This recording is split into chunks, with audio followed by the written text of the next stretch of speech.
says in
I, MAGET TOURAY, Man MAGET TOURAY.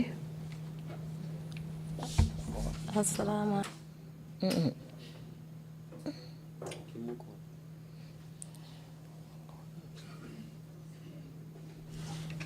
I, MAGET TOURAY, Man MAGET TOURAY.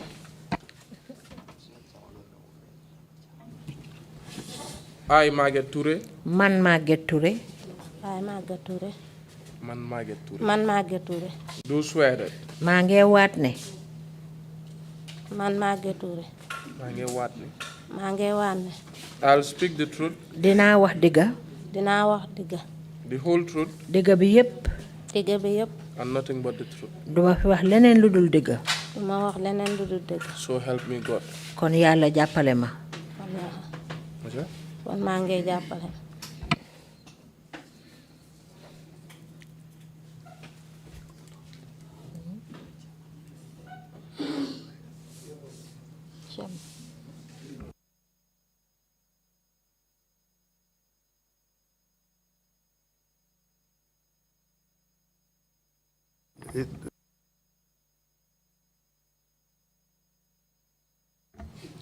I, OUSMAN TOURAY, man OUSMAN TOURAY. Man OUSMAN TOURAY. do swear that maa ngi waat ne maa ngi waat ne I'll speak the truth, dinaa wax dëgga dinaa wax dëgg the whole truth, dëgga bi yépp dëgg bi yëpp and nothing but the truth. duma fi wax leneen lu dul dëgga duma fi wax leneen lu dul dëgg So help me God.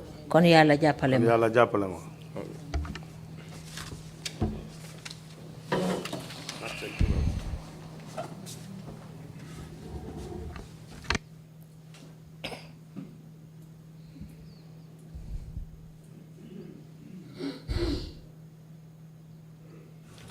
I, FATOU SECKA, man FATOU Seck Fatou Seck do swear that maa ngi waat ne maa ngi waat ne I'll speak the truth, dinaa wax dëgga dinaa wax dëgg bi the whole truth, dëgga bi yépp dëgg bi yëpp and nothing but the truth. duma fi wax leneen lu dul dëgga duma wax leneen lu dul dëgg So help me God.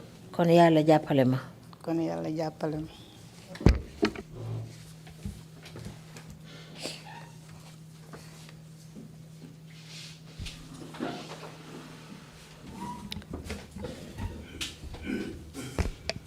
Welcome to the TRRC witnesses. seede yi maa ngi leen di dalal fii ci TRRC. As you already know, comme ni ngeen ko xamee ba pare. my name is Mariama Singate. maa ngi tudda Mariama Singate. And I will be leading you on behalf of the Commission this afternoon. te man nag maay ànd ak yéen ci seede yi nga xam ne moom ngeen fee joxe nii ci turi commission bi. I have a duty to tell you man nag suma warugal la pour ma xamal leen ne. that you are required to speak the truth. li ñoo sàkku ci yéen nag mooy ngeen wax dëgga. And nothing but the truth. bu leen fi wax leneen lu doonul dëgga. Lying or providing misleading information to the TRRC is an offense. boo fi waxee lu dul dëgga wala nga joxe fi kàddu yoo xam ne dafa réeral TRRC dafa réeral commission bi bon dafa mel ni xetta ngeen sarta TRRC. And is punishable on the Gambian law. te loolu tamit ànd na ak yar gu diis ci ron luwaa réewi Gambia. This afternoon, tey nag nii ci bëccëg bi nii. you are here representing your community. yéen da ngeen fi teewal seen waa dëkk. We are going to discuss events leading to the incident that occurred in your village in 2012. dañ fee waxtaanee nag ay xew-xew yoo xam ne xewoon na ci seen dëkk ba ci atum 2012. You will tell us about the massive arrest and detention of the villagers by the PIU officers. di ngeen ñu waxal nag jàpp boo xam ne waa PIU officers yi mu di paaraay ñëwoon nañ ci seen dëkk ba jàpp fa ay nit ñu bari. The impact of this particular incident on your community, especially the women. ak loraange googu nga xam ne moo faxee ko ci xew-xew boobu ci seen waa dëkk surtout jigéen ñi. As you're testifying as a group, comme que nag yéen seen seede da ngeen koo joxe ci yéen ñetta yëpp ndoor. I will be asking you individual questions. dinaa laaj kenn ku ci nekk li ma la war a laaj. And in so doing, I'll identify the name of the person I wish to answer the question. te ci kaw loolu nag képp koo xam ne bugga naa laa laaj dinaa tudda sa tur. There are some general questions that I will ask. léeg-léeg nag dinaa am ay laajte yoo xam ne dama leen koy boole. If any of you feel that you can answer the question best, you may raise your hands and do so. kenn ci yéen ku ci gis daal ne moom moo war a gën a mun a tontu laajte boobu na ekkati loxoom rek dal di ko tontu. It is also important to keep eye contact with me. am na solo tamit ngeen di ma xool. Just in case I want you to pause and ask follow-up questions. ndax léegi-léeg boo leen di wax dinaa leen di bëgg a gàttandu tuuti pour laaj leen. Or also seek clarification from the other witness. wala sax ma bëgg a leeral ci yeneen seede yi nekk foofu. That is what we are going to discuss today. loolu moom lañ fas yéene waxtaanee tey. So, I'll start with Margaret. Can you please introduce yourself to the TRC? ma commencé ko nag ngeen wax sa tur. Margaret. Nah. yow sa tur ak sa sant. Man, my Maget Touré. My name is My name's Maget Touré. Can you tell us when and where you were born? di ñu mun a wax fan nga juddoo ak kañ nga juddoo. Sabah Njayen. I was born in Sabah Njayen. Do you know when you were born? xam nga ban at ak ban bés nga juddoo. Ban at waaw. ak ban bis. waaw. Loolu de xam naa manuma koy takk léegi de. I cannot remember when I was born. Manatuma koy takk léegi. ñaata at nga am. Can you tell us your age then? Can you tell us your age? xam nga ñaata at nga am. Man ñaata at laa am. waaw. Déedéet. I don't know how old I am. Margaret, can you pull the cloth a little bit so that we can see your face? Margaret mun Sama at ngaa bi kañ dama ko fa. mun ngaa éegal sa kaala gi tuuti ndax ñu mun a gis sa xar-xanam bi. You don't have to be quite nervous. dalalal sa xel rek nga. Just look at it as a conversation we had previously in the safe haven. jàppee ko rek comme ni nga xam ne noonu lañ seexoon waxtaan rek ñu ni neen ca gannaaw ne la ca office ba. Thank you very much, Margaret. jërëjëf Margaret. Going to the next lady, can you please tell the TRC your name? beneen soxna si naka When and where you were born? beneen soxna si nag naka nga tudda ak fan nga juddoo ak kañ nga juddu.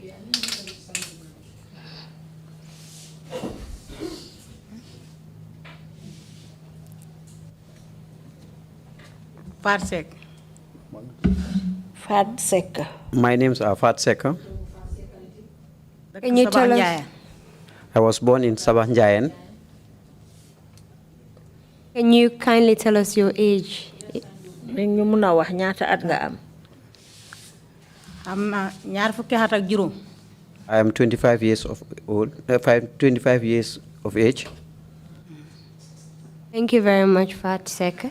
Jërëjëf Fatou Secka. The gentleman, can you kindly tell us your name and when and where you were born? Waaji nak ndax di ñu mëna wax sa tur ak sa sant ak fan nga juddu ak kañ nga juddu? Man maa ngi tudd OUSMAN TOURAY. My name's OUSMAN TOURAY. dëkk Sabah Njayen. I was born I live in Sabah Njayen. maa ngi juddu ci atam 1974 ci ñaar fukki fan ci mai. 28 May 1974. ci laa juddu. I was born 28 May 1974. Can you please give us a brief summary of your educational background? Di ñu mëna tënkal rek ci fan nga jaar sa wàllu njàng. waaw jaar naa ci ñaari façon ngi jàng. I went through two different ways of schooling. jàng naa daara. I went to the madrasa. jàng naa daara juróom-benni at. Of 6 years. ma jóge fa doog a dem primary school. Then I continued to start the primary school. Kataba Primary School. Kataba Primary School. ma jóge foofu ma dem Farafenni Secondary Technical School. Then I proceeded to Farafenni Technical Secondary School. ma jóge foofu dem Gambia College. Then I proceeded to Gambia College. In what year did you graduate from Farafenni Technical School? Ban at nga jeexalee njàng ci Farafenni Technical School? ci atum 1992. In 1992, I graduated from Farafenni Technical Secondary School. And when did you graduate from the Gambia College? Gambia College na kañ nga fa jeexal njàng? 2020, sorry, last year. I graduated from the college in 2020, last year. In what field of studies did you graduate from at the college? Ci ban fànn nga doon def sa njàng ci college bi? Advanced Diploma Secondary. Advanced Diploma Secondary. Thank you very much, sir. Jërëjëf. Madam Fatou, can you kindly tell us what you do for a living? Fatou Secka ndax yow na di ñu mëna wax yow lan mooy sa liggéey? Man jàng naa arab. I went to the Madras school. Arab rek laa jàng. I only learned Arab, the Madras school. What do you do for a living? jàng naa Lan nga liggéey jamono ji? lan laa liggéey.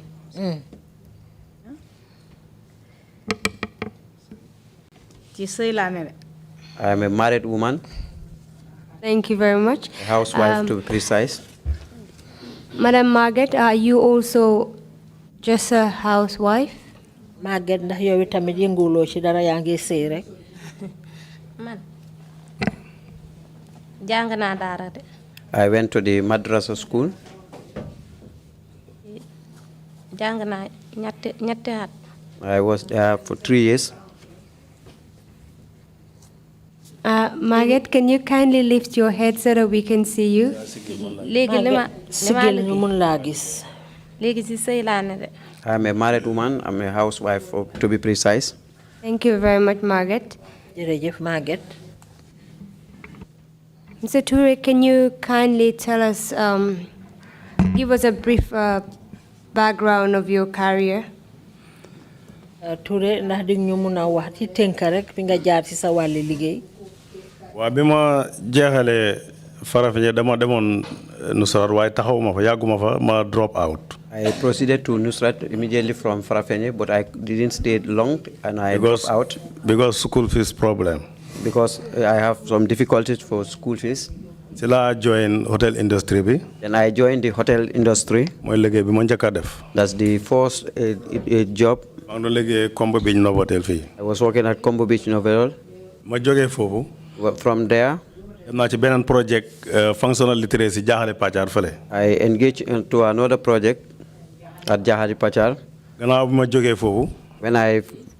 From there, foofu foog naa ne yàgguma fa 2 months laa fa def. I only spent 2 months there. ma jógee fa. I left there. si laa ñëw toog si kër gi. Then I stay at home. bi ma toogee ab diir. When I sit for a while. si laa ñëw commencé suma liggéey ci kër gi suma liggéey ci tool suma papa. Then I start engaging myself in my father's farm. bay rek lañ doon def. I was only farming. so loolu moo nekkoon suma yëngatu jamono boobu. That was the only engagement that I was doing. man nekkoon ci beneen organisation de volunteer. I was also volunteering in one of the organizations. mooy Red Gambia. That Red Gambia. ñu bëri yaakaar naa xam nañ ko. I think many people know that one. Volunteer naa fa district coordinator. I was there as a district coordinator voluntarily. ma jógee foofu. From there. laa doog a dem ci school system bi. I then engaged to the school system. ma nekk teacher. Then I was a teacher. From 95 to 98. I taught from 95 to 98. ma bàyyi. Then I left. 2015. 2015. ma dem no balaa loolu sax. Before that. 2002. 2002. ci laa dem ci politique position politique. I engaged into politics. ma dem election dema election dama dem unopposed councilor. I went to I engaged for a councilorship unopposed. bi time bi jeexee. when the term was done. ma dem election as independent ma win. I went for election as an independent and I won. ma nekkaat councilor for that term. And I was the councilor again for another term. 2015. ma join benn project bu ñuy wax effective intervention. I joined one project called effective intervention. as a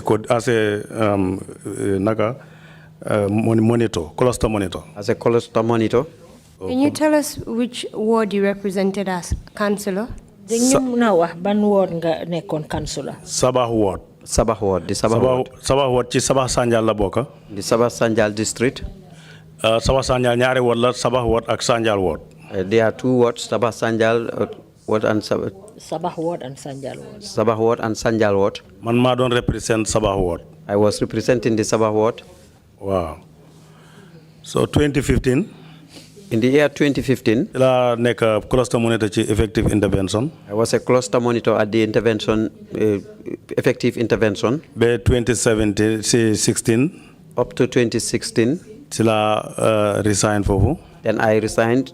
Madam contest National Assembly elections. Then I went to contest the National Assembly seat. In 2017. In the year 2017. Ma succeed nekk National Assembly member of Sabah Sanjal. I succeeded to be one of the National Assembly members representing Sabah Sanjal district. Foofu laa jaarale la. That's where I So you're engaged. currently the National Assembly member for Sabah Sanjal. Kon yow yaay député bi teewal Sabah Sanjal. Wow. Yes. Thank you very much. Can you tell us back in 2012 what that is if you held any, what political position you held? Di ñu mëna wax atum 2012 ban place nga yore woon ci wàlli politique? Waaw ci 2012. In the year 2012. Daf ma fekk maa ngi nekk no time bu waaw okay dama contest National Assembly election. I contested the National Assembly election. Yàlla def bi ñu contesté. When we contested. ñi win ma. I was won. So loolu moo taxoon at boobu mënu moon a ñëw. That's the year that I couldn't come. waaye suma maye ma leeral balaa loolu.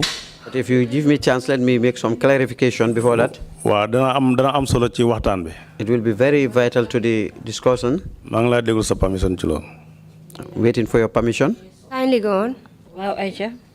Wow, ci 20 wax naa la ne ci 2000 ak 2002. In the year 2002.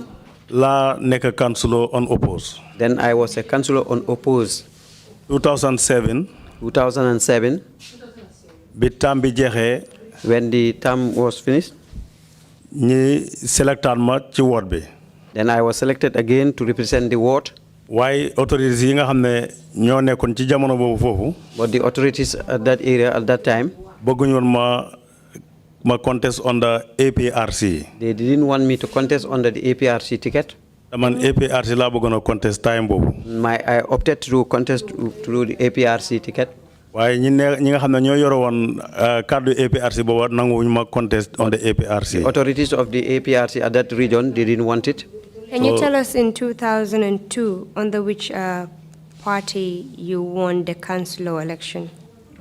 Mun nga ñoo wax atum 2002 ci ban anam nga gagné council bi. APRC. APRC. So in 2007. 2007 nag. 2007 tamit dama apply on the APRC. 2007 I applied under the APRC ticket. waaye ñi doon select ñi bañ ne duñ ma select. But those responsible of selecting, they refused to select me. At that time, who were the people responsible for selecting the candidates for APRC? jamono boobu ñan ñooy ñi nga xam ne ñoo doon tànn ki war a taxawal APRC. jamono boobu constituency committee bi. The constituency committee. ak regional committee bi ñoo day def selection bi. The regional committee, they are responsible of the selection. jiite leen di chief bi. And they were led by the chief. ak the National Assembly member then. And the National Assembly. ñoo day select time boobu on the APRC. They select under the APRC. So what happened when you were denied candidacy for APRC that year? lu xewoon at boobu gannaaw buñ APRC nangoo pour nga taxaw. waaw bi loo xewee. When it happened. waa gox bi suma ward bi ñoo dajee waxtaan. The ward that I represented, they met and discussed. ñu ne léegi ñi ñëw si man na ma léegi dañ bëgg nga contest. They came to me and said that we want you to contest. ma ne leen man duma oppose. I told them that I cannot go on oppose. gars yi tànnuñ ma. And when I am not selected, kon duma mën a contest. then I cannot contest. ñu ne ma kon nga taxaw independent. They said that let me stand for independence. ma ne leen man awma xaalis pour support suma bopp as independent. I told them that I don't have the money to sponsor myself as an independent candidate. so ñoom biñ demee. When they left, 3 days ñetti fan ci kanam. 3 days later, ci lañ ñëw ak $11,000. they came with $11,000. ñu jox ma ko na ma léegi demal nga defar sa kayit yi. And they gave it to me and asked me to go and prepare my nomination papers. ñun dañ la support nga contest as independent. We will support you to contest as an independent candidate. So for that election, you were sponsored by the community members. dafa mel ni election bi at moomu daal ñi nga xam ne ñooy waa dëkk bi ñoo dépasse sa taxawaay. waaw waa tund bi ñoo ko dépasse ñooy luwaas moto yi ñoo def yëpp ñoo ko def. The ward, those people in the ward, they are responsible. That year, did you face any difficulties as an independent candidate? at mooma nag ndax amoon nga benn jafe-jafe boo xam ne amoon nga ko comme que da nga taxawaloon sa bopp. waaw amoon naa jafe-jafe surtout ci jamono campagne bi. Yes, I have difficulties, especially during the campaign period. parce que balaa ñooy campagne. Before the campaign starts, IEC dañoo oo candidates yëpp. the IEC has to call all the candidates. ñi defar seen itinerary. And they draw their itineraries. ñi reconcile ko. And it is reconciled. bu ko defee benn parti du collide ak beneen bi ci place bu ngeen a meeting. To avoid collision between two parties. loolu nag bi ñu ko defee. When it is done. am na benn bi suma meeting ma war ko defee Dibakunda. There was a day I have to hold my meeting at Dibakunda. ci sama time bi maa ngi war a dem foofu 9 o'clock ba 1 o'clock. Between 9 o'clock to 1 o'clock. ñi dañ APRC ñëw si suma ground ñëw si suma time boobu. Then the APRC candidate sees my period there. tey ñi ñëwoon ay borom doomu tànk ñoo ci bokkoon. And those came with the person, they were all dignitaries. mun naa ci lim gouverneur bi. I can name the governor mun naa ci himself. lim police bi. The police itself. ak chief bi ak ñooñu noonu. And the chief and the others. ñoo ñoo occupy suma time boobu that day. They occupied my time on that day. bi ma reacté. When I reacted, ma call IEC. I called the Independent Electoral Commission. maa ngi fàttaliku Alhaji Sadia Fati moo nekkoon Kerewan time boobu. Then it was Alhaji Sadia Fati who was at Kerewan. ki ma am ci téléphone. The one that received me on the phone. ma wax ko problème bi. I told him what happened. mu boole ma ki ñuy wax Jibril. Then he lists me to Jibril. mu ne mooy returning officer bi. He was the returning officer. Jibril ma wax jokkoo ak moom. When I list with Jibril. wax ko problème bi. I told him what happened. mu ne ma léegi muñal. Then he told me to take ease. su loo óoree na yow yaay win. If it's clear that you will win. bàyyi leen rek yow nga bàyyi nga toog. Just leave them and sit down. parce que ñoom ñooy dépasse IEC. Because they are the ones sponsoring the Independent Electoral Commission. biñ ma waxee loolu. When I was told. My apologies, I just wanted to ask a follow-up question. What did you understand by the meaning when Jibril told you that leave them to do what they want to do because they are the ones that are financing the IEC? Jibril bim la waxee ne bàyyi leen rek ñu def lu leen neex ndaxte ñoom ñoo di dépasse IEC kàddu googu noo ko déggee yow. waaw nu ma ko déggee rek mooy APRC mooy government bi time boobu. That means the APRC is the government at that time. li nga gëm mooy APRC moo dépasse IEC ci seen xaalis bopp. What they believe is the government that sponsored APRC. kon lu leen neex rek mooy am nekkul lu nekk dëgg mooy am. Whatever pleases them, what will happen. And thereafter, can you tell us what happened? Gannaaw bi nag lu xew. mante bi ma waxee loolu ma bàyyi suma cancel suma meeting bi. When I was told that thing, I have to cancel my meeting. driver yi nga xam ne ñoom laa luwaasoon pour ñu jóg. The drivers that I hired. ñoom ñu léegi comme jóg nañ ci bis boobu contract la foog dañ leen a fay. They said we must fulfill the contract. waaw ñu def loolu ñu fay leen. And we paid them. léegi man ma bàyyi ma dew ma ci meeting boobu keroog. Then I cancelled the meeting on that day. boobu moo nekkoon suma last meeting ci campagne boobu. And that was my last meeting in that campaign. waaye yàlla def na bi ñu sànnee karta. But after the election. man maa win tam. I won the seat. And that was your second term as councillor for your ward? boobu ñaareelu yoon nga nekk councillor ci Tundawu. waaw. Did you contest other elections again? ndax demoon nga taxawaat beneen election waat. waaw bi ñu continué ba 2012. We continued up to 2012. waa Sabah Sanjal. Those from Sabah Sanjal. du ma wax ñëpp waaye daanaka dëkk bu nekk ñi am solo wala ñi amee kàddu ci politique ñu bëri dajee waxtaan. Not all, but almost all those who are a good say in the village, when they met and discussed. ñu ne léegi dañ bëgg ma contest National Assembly election. They asked me to contest the National Assembly seat. biñ ma waxee loolu ma ne leen waa man nag maa ngi saaf taam fi ma nekk nii. And I told them, well, I'm already serving a term. mu ngi des benn at. It is left with only 1 year. kon dana jafe pour ma def loolu. It will be difficult for me to do it. ñu ne ma léegi da ngaa resign.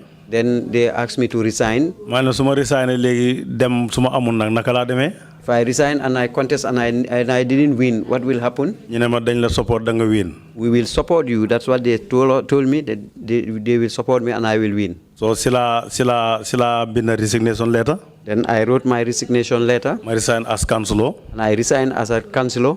But later I apply under the ticket of APRC as National Assembly. Then member. I apply under the APRC ticket as an National Assembly member. Was your bid successful when you applied as an APRC candidate for the National Assembly? bi nga bindee nag pour nekk taxawal APRC ci néegi député yi ndax nangu woon nañ. déedéet danguwuñ. No, they didn't allow me. loolu moo tax bi mu xewee.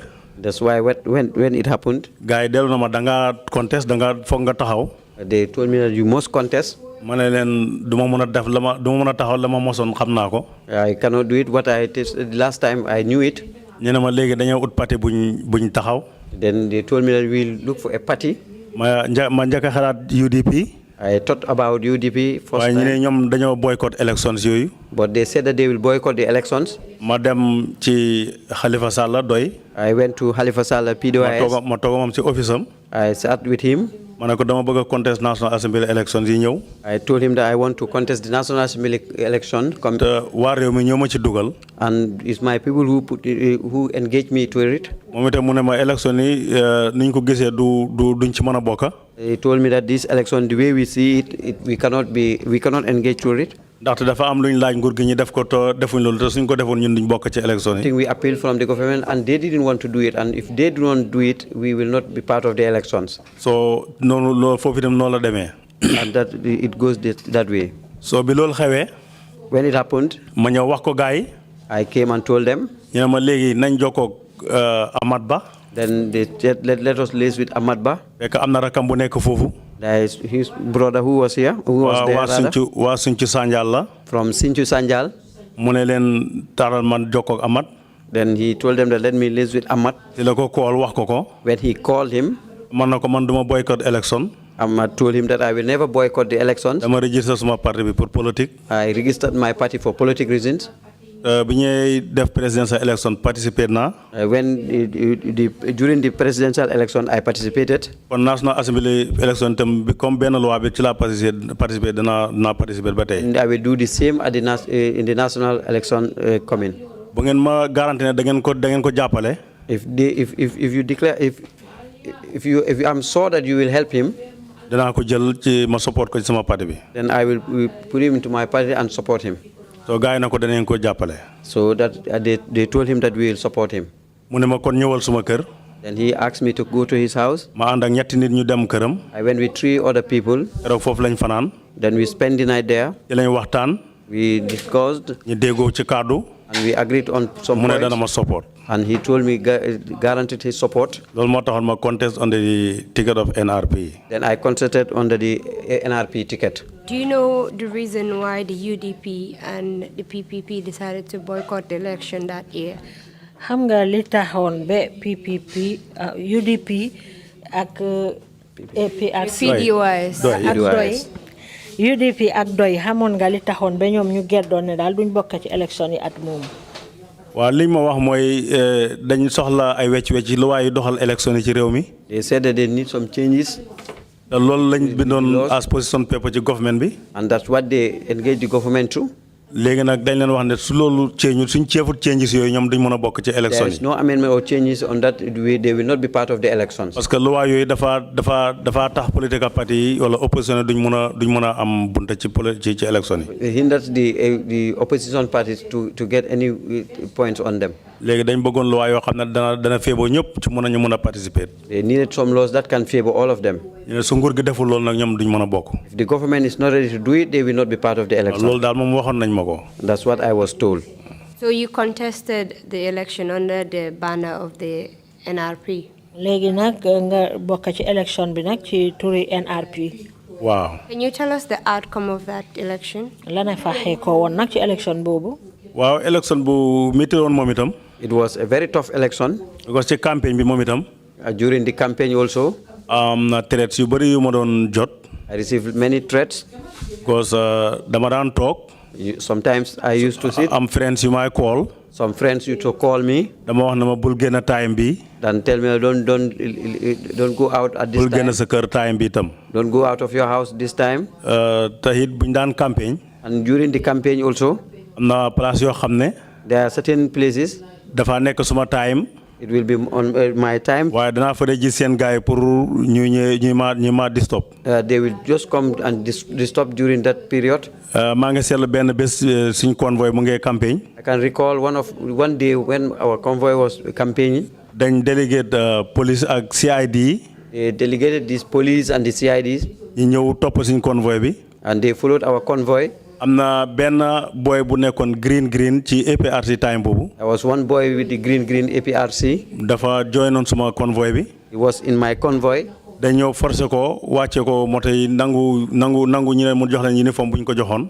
And they forced him down and they asked let him return the uniform he was given. te itam moto yi nga xam ne ñoom lañ luwaasoon am na moto boo xam ne sax dañ ko stop foofu noonu aaye ko bu mu dem. Even the vehicles that we hired, one of them was dropped. yooyu yëpp jafe-jafe la yoo xam ne ñu ngi ko doon jànkuwanteel ci biir campagne bi. Those were the difficulties that we encountered during the campaign period. bi ñu sànnee karta. During the election.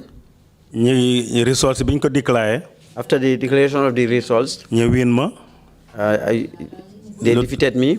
ma accept ko with good faith. And I accepted in good faith. Because ci time xam nga sport counting moo amoon moom ci election boobu lañ started sport counting. That was the election that they started with the sport counting. biñ compté one of the polling station. When they counted the votes of one of the polling stations. suma agent bi wax ma ne am na problème bu fa xew.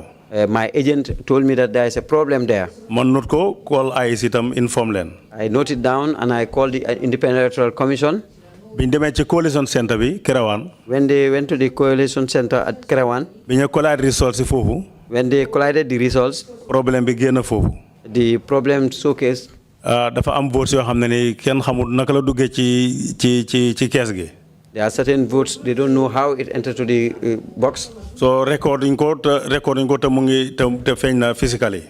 It was not recorded, but it was there physically. So loolu moo nekkoon issue bi. That was the issue. Man waaye man leen amul problème man accept naa ko ma sign results as I was defeated. And I accepted and I signed the results as defeated. So gannaaw loolu bi mu xewee nag. When that one was done, mu ngi nekkoon on the 23rd March. it was on the 23rd of March. 24th March ci ëllëg si. 24th March, the following day. Ma oote sarax ci suma kër. And I called for a charity in my house. Pour nit ñi defal ma ñaan. So that people will pray for me. Ci biir sarax boobu. During that time, the period of the charity. Just before we go into the charity, why did you sign off on the election results, knowing fully well that there were some Irregularities. malpractices that occurred? nga sign nangu ne gagné nañ la tay oroon na la ne amoon na ay njublang yoo xam ne mu ngi ci woon. Waaw parce que suma agent bi daf ma expliqué waa mënul ma ko leeralal. My agent told me, but he couldn't verify it. Man tam awma evidence bu wér ne mën naa sukkandiku ci lii pour challenge ko. There was no evidence that I can use to challenge it. So loolu moo waral man ma accept ko. That's why I accepted it. Can you tell us what happened during the charity event you organized in your compound on the 24th of March? léegi nag di ñu mun a wax ñaar fukki fan ak ñeneent ci weeri March jamono ji nga doon def sarax su sa kër la na xew. Waaw bi nit ñi dajee di togga jigéen ñi di togga. When the women were cooking.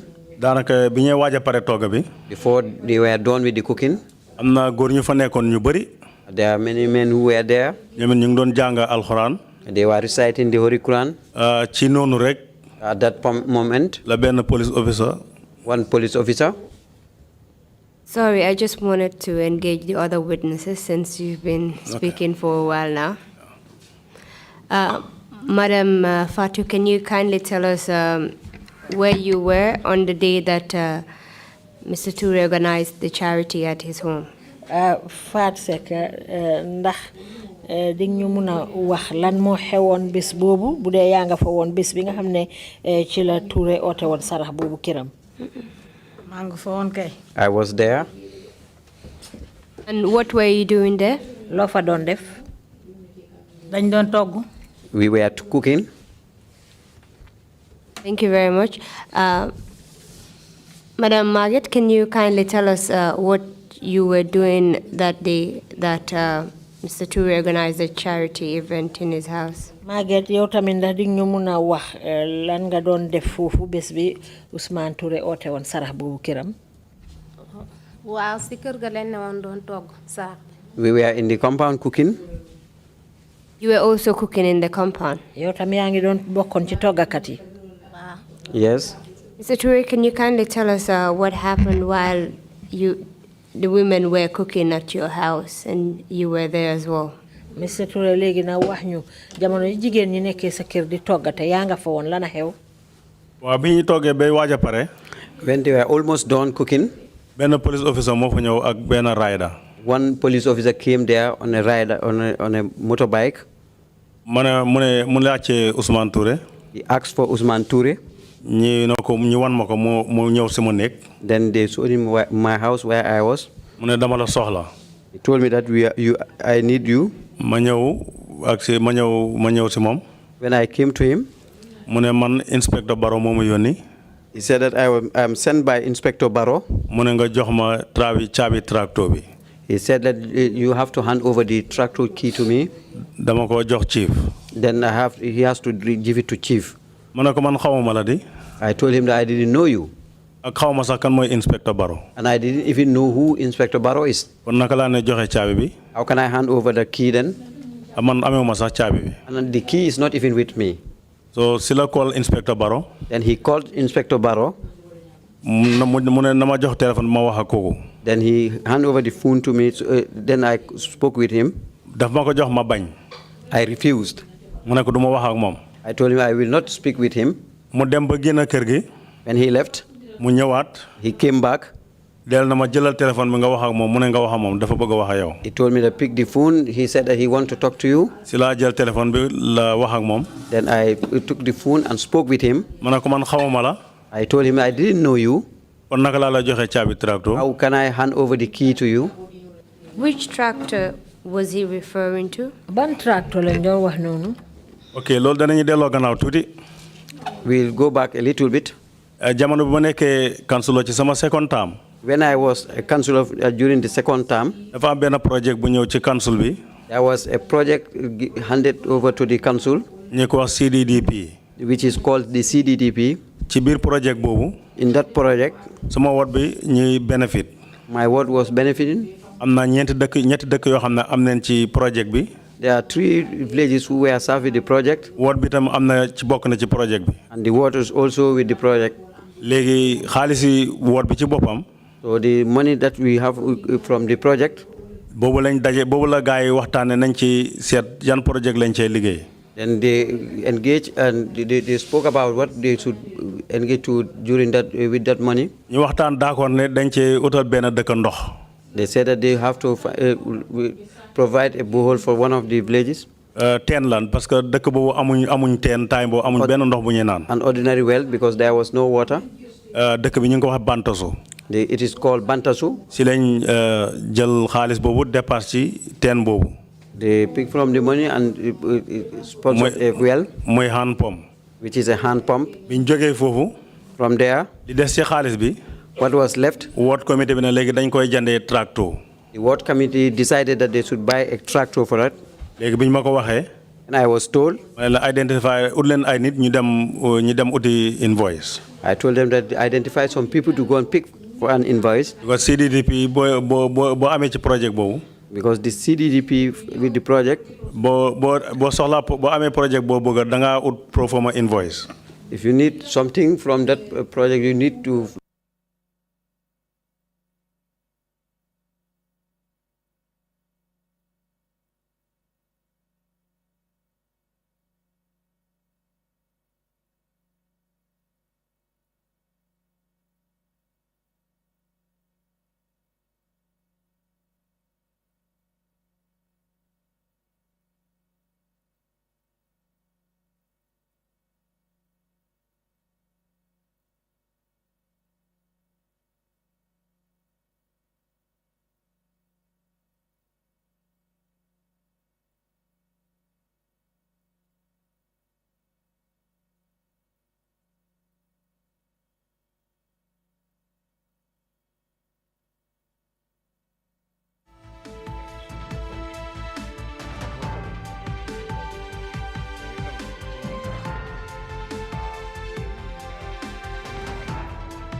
They say we slept in one world and woke up in another.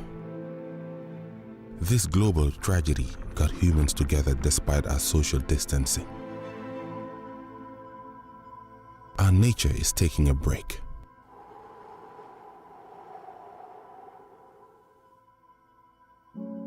And giving us a wake-up call on what and who truly matters. Look around you. Hold on. Breathe. Count your blessings. Take time for self-renewal, for a better start tomorrow. Soon, life will be back.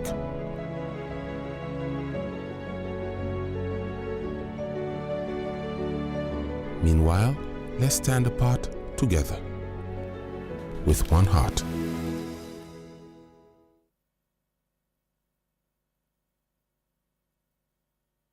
bari biyo ken kontan batale bari natal pour kanna bullo ko jibe ito kontan tale makura bari ala ya lonte man kontan de makura kana nyina ko teninte belbe tuba dudula kilimoto moto nyalti kay ngokko di bakato ki nan jang pour yena dula dada ni tata na dula to makura ala ya lon njuso malla ama hani futa dula to dula tin anu birete loro commencé woni bitema ama hani me non ama me to nyalom ke bara fonye mune muy la kulloti dela kullu balu wolti baluo way fo baluo ko loro fanankele ikka loro fanankele nyen kunna soniyata ta www.baluo.com anin baluwo isela bulloran jorangol be sang anila kudula asatare mambata jorangol membuko cementol kenyo babarol nil peruol woninga nyon jamal tabaluwo.com yin jorangol be sang ila dinkira bado adungite batala je anin baluwo ifangole marate la kudula.